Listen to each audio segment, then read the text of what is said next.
Okay, Maker Bob here, and this is episode number 4, the final mock-up of the Maytag powered ice cream maker before we disassemble it for the drilling of the screws and the painting. We're going to use a clear 2-part paint, the same paint that you use to put on your garage floor.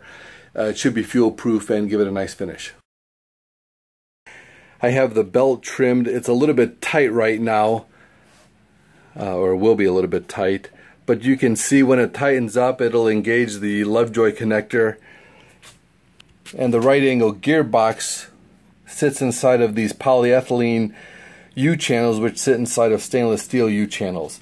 I ended up using the 1-inch marine plywood, got that from Houston Hardwoods, and then trimmed it in mahogany, and decided to use a plate joiner and use those biscuits to hold the trim on, both on the main base and then also on this board, which tilts to be able to dump the ice out of the ice cream maker, and then just pin the corners together with just a 1/4-inch hardwood dowel. So looks good, and doesn't use any screws to hold this together.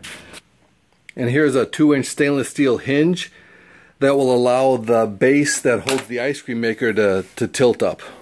And this lever here, when it's moved, it'll do a couple of things. It'll loosen the belt on the motor.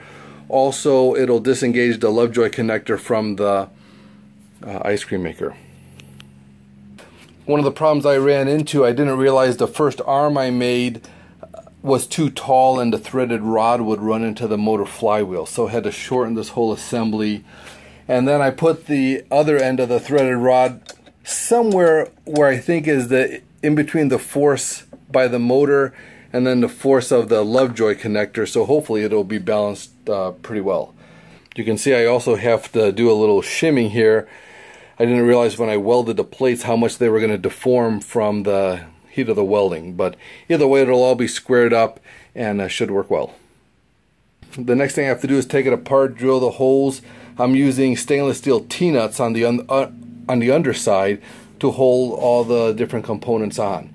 So that's it. That's the final mock-up.